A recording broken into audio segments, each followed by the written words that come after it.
and it's going to get stronger.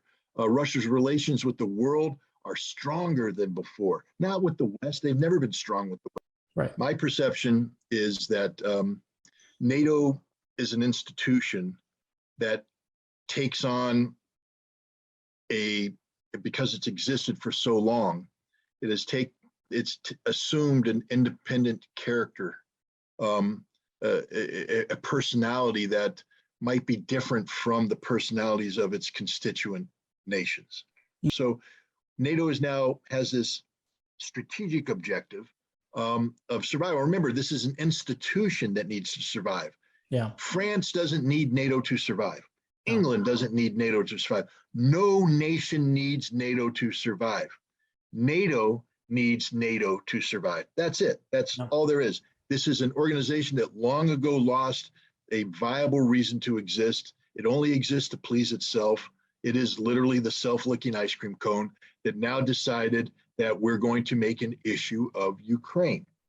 But there are 30 members of NATO, and NATO is a consensus-driven organization, and you need all 30 members to agree. And here's the weakness of NATO.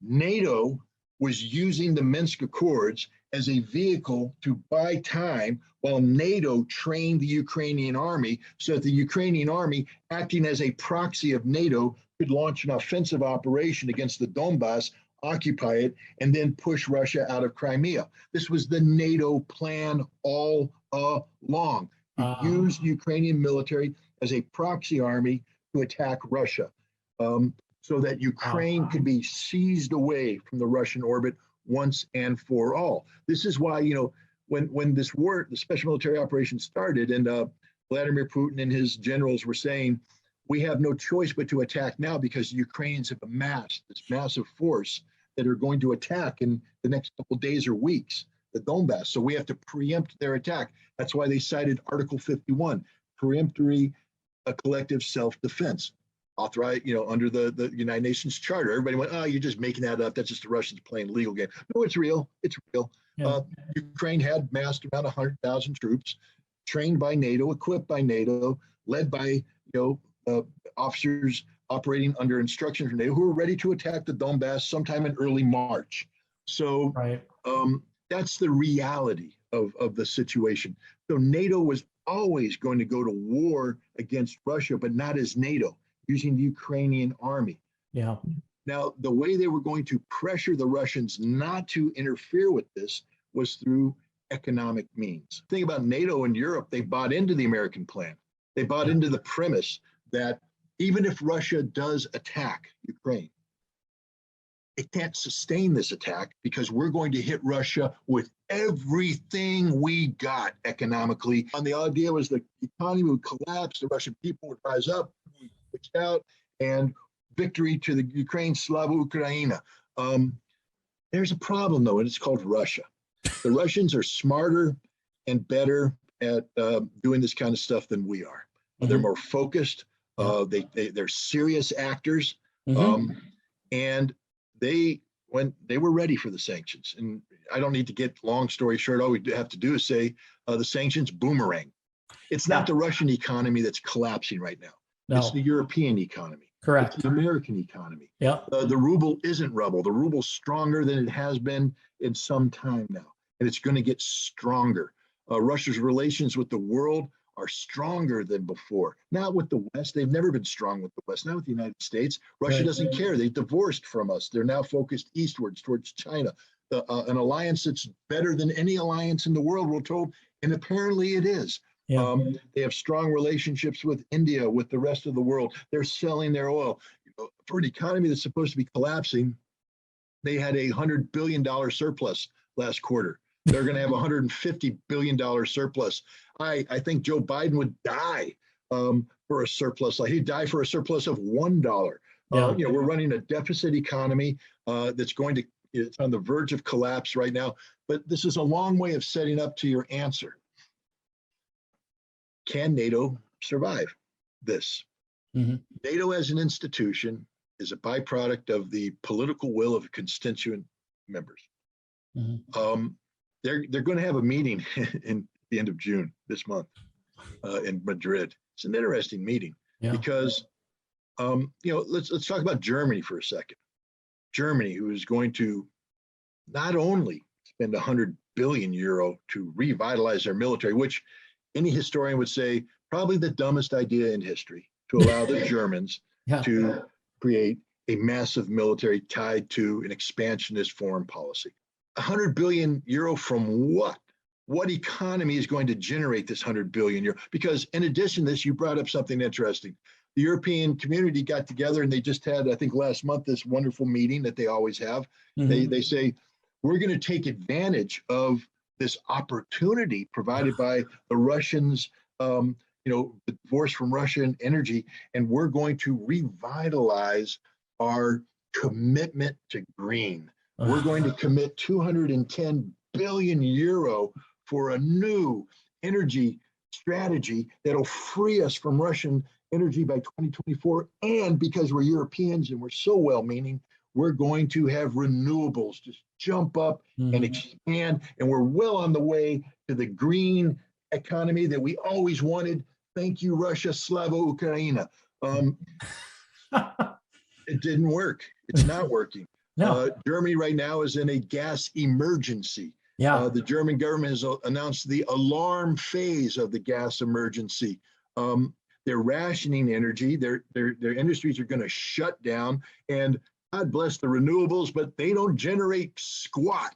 Yes, and they can't generate squat. You can't build a green economy on anything other than a fully functioning carbon economy. You need a carbon economy that's working on all cylinders, that has enough buffer that you can then begin to replace. But everything's got to be functioning. The carbon economy is collapsing in Germany right now. They've got to bring more carbon in. They've got to fire up the coal plants. They don't have any nuclear plants to fire up because they shut them down. The Germans are going down for the count. It's the death hunt. This is the reality that we're in right now. And so NATO now is going to sit there and try and have these plans, such as they want to spend tens of billions of dollars injecting new military capacity to the East. Who's going to pay for that? The United States is not going to pay for that. And while a lot of nations claim they want to have American troops, they got to understand that you got to pay for that.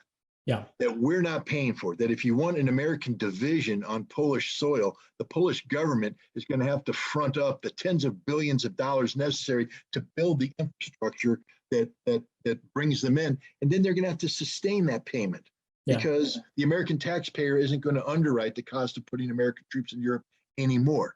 And they're going to have to sign status of forces agreements that are pretty tough for most sovereign nations to want to sign, such as you don't get to prosecute American soldiers when they do stupid things like rape your women. And that's an extreme one. Maybe they'd make an exception for that, but not really. I mean, we put status of forces agreement that makes American troops virtually untouchable by the host nation. So nobody's willing to do that right now, to have that conversation. So we have troops in Poland, but they're there temporarily. The 82nd Airborne Division, I think we have an armor brigade floating around there somewhere, a striker brigade, but they're not there permanently. At some point, they'll have to be withdrawn. But so NATO's going to have this conversation about restructuring. All these nations are going to be asked to invest more money. Well, how do you invest more money when your economy is literally collapsing?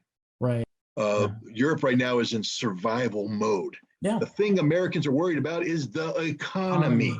It's the fact that back in January, it took me $30 to fill up my gas tank. Today it cost me $65, and that number is only going up. It's the fact that everything costs more. I'm not receiving more money in my paycheck, but life is costing me 20%, 25% more, which means that I can do less. Americans aren't happy about that. No one's happy about it, but we have it so much better than the Europeans. The Europeans are literally going to return to the Stone Age by the time winter rolls around. So, I mean, they'll be burning wood stoves to stay warm. NATO doesn't have the will because NATO as an institution thinks it has the will. Remember, they're the self-licking ice cream cone. They're just going to say, they go, oh, we taste good, we taste good, we taste good. But the people holding it are looking at a melting ice cream cone, their hands getting dirty, and they're not, and they're just like, I don't want this anymore. I need to focus on myself and the people. And so the leaders that have bought into these policies, this failed economic war against Russia, this failed war against Russia and Ukraine, using Ukraine as a proxy, these are political leaders who are ultimately held accountable to their respective constituents. And the vast majority of these political leaders come from parliamentarian type systems. We're in the United States, we have Joe Biden for better or worse until he either dies, gets impeached, or is up for election in 2024. Ain't nothing going to change that in between. A parliamentary leader can be eliminated right now, today. And we just saw that in Bulgaria, where the parliament had a vote of no confidence, tossing out the pro-NATO, pro-EU, pro-US prime minister, and they're going to put somebody new in. And I bet you that somebody new is going to be more focused on figuring out how the hell do we get Russian gas back into Bulgaria before it's winter and we all freeze to death. That'll be his number one priority, not defending pipe dreams that coming out of Brussels about some grand NATO strategy to contain, control, and manipulate Russia using multiple levers of power and influence that cost money that we don't have. So I think this summer and this fall is going to be a time of political transition and transformation in Europe. We saw this in France. Macron won the presidential election, but he got crushed at the parliamentarian level, and now he has a far left prime minister, and you're going to see France become paralyzed politically. And it's going to be, so France is not going to be the leader that people want, even if France ever led the way that people want, because it's a very contrarian country. Germany, can Schultz survive the summer? Can his parliamentarian majority hold when everything is collapsing? Everything right now. When the industry shut down and they don't reopen, and the socialist state no longer has money available to pay the salaries of all the unemployed Germans, you really think the Germans are going to be marching in the street saying, we want NATO, we want NATO? I think they're going to be saying the exact opposite. The British Prime Minister just suffered a recall election. He won narrowly, and it wasn't because of this issue. It was because he's a moron who parties during COVID. But when the British economy collapses, Finland and Sweden are both sitting there saying, we want to join NATO. We want to join NATO. When your economies collapse, suddenly NATO is not going to be as attractive as everybody thinks it is. I honestly believe that this coming NATO summit, when studied by historians, is going to be one of those seminal moments where they said, it's like when people look at the fall of the Roman Empire, it's very difficult for people to say, that's when the Roman Empire fell. No, I think that's when the Roman Empire fell. I think this coming NATO summit is going to be one of those moments where historians down the road go, that's when NATO fell right there. Now, that means NATO could last for decades. Sure. But NATO will never recover from this. NATO can never recover from this. It's over.